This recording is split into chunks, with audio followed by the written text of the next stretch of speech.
Nagluto ako ng masarap na gulay na laing. May kasama itong napakasarap na latik. Titikman na natin tong gulay na laing. Sa amoy pa lang, ulam na. Lagyan natin ito may karne.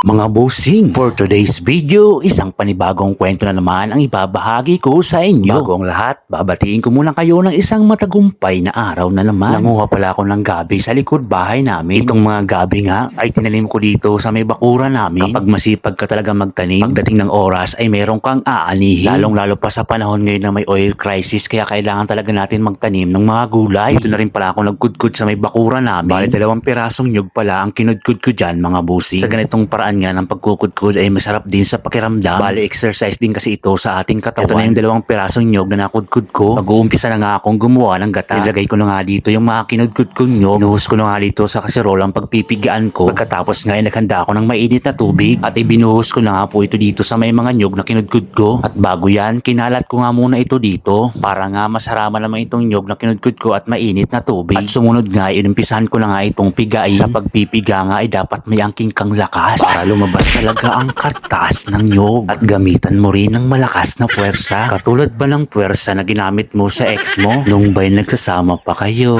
Aray ko po, pakak, agoy. Ewan ko sa'yo, bossing, nagpipiga ka lang ng nyog tapos kung saan-saan na nakakarating yung mga kwento mo. Teka, focus na lang nga tayo dito sa ginagawa natin. Bale, tapos na nga tayo magpiga kaya binuhos ko na dito sa sara. Salain natin ng maayos para walang makalusot. Hindi katulad ng ex mo na nalusutan ng iba. Grabe naman to. Aray ko po, paka, agad. So yan na nga po ang unang gata. Bale, itinabi ko nga lang ito sa gilid. Ibinuhos ko na nga ulit ito dito sa may kaserola para nga sa gagawin kong pangalawang gata. At pagkatapos nga, inhanda ko na ang mga kasangkapan. Heto na nga yung mga panghalo natin dito sa lulutuin nating gulay na gabi or laing nga kung tawagin sa Tagalog. Ang mga panghalo nga natin, meron tayong tinapa, bagoong, karne ng baboy, at syempre itong binilad kong gulay na gabi. Hindi ko na nga naipakita sa inyo ang proseso ng pagbibilad ko. At yan nga, mag-uumpisa na tayo sa pagluluto. Inilagay ko na nga ang karne ng baboy dito sa may nakasalang na kawali. At nilagay ko na rin pala dyan yung pangalawang gata. Makalipas nga ang 15 minutos, naglagay na rin ako ng kalahating bagoong dito para nga kumapit na ang lasa para hindi na siya mapunta sa iba. Aray ko po, pakak, agoy. Minekos-mekos ko nga muna ito at makalipas yung 20 minutos at naluto na rin yung karning baboy. Kaya linagay ko na ang ibang mga kasangkapan tulad nga nitong tinapa,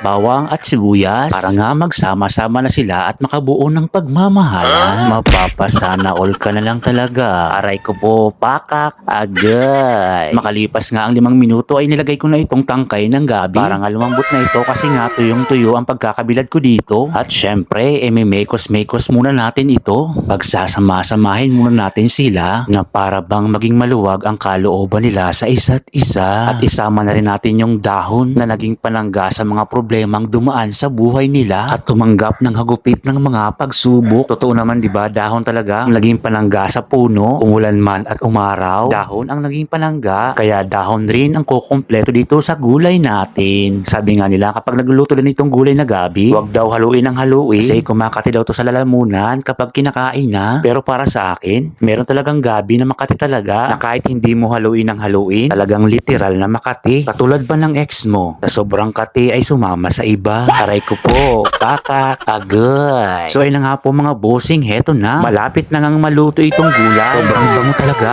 At nung maluto na nga ito, ganda na nga ako ng malalagyan. Nilagay ko nga ito dito sa may Tupperware kasi nga ibibigay ko ito kala Sir Roy sa Esteliero family para nga baonin nila sa kanilang biyahe. Babalik na kasi sila ng Manila. Nabanggit ko kasi kay Sir Roy na paglulutuan ko sila ng gulay. Ito na pala mga bossing ang ginawa kong latik. Hindi ko na nga naipakita sa inyo yung proseso ng pagluluto ko nitong latik. Alam nyo ba na itong latik talaga ang magpapasarap dito sa gulay? Medyo nagmamantika na nga itong nagawa kong latik. Yan nga, ibinuhos ko na nga ito dito sa ibabaw ng gulay. Sa totoo lang mga bossing, naglalaway talaga ako dyan habang binubuhos ko yan. Takam na takam talaga ako. Paborito ko pa naman itong gulay na gabi. Babalak nga ako na magnegosyo ng pinangat. Sayang naman kasi ng angking talento ko sa pagluluto. Para nga naman makatikim lahat ng pagmamahal ko sa aking mga niluto. Kayo naman kung ano-anong mga mga iniisip nyo. Dito pala kami ni SK sa sentro ng gubat. Kasama nga ako sa kanya para nga ibigay sa Estillero family yung gulay na laing nga na babaunin nila sa biyahe.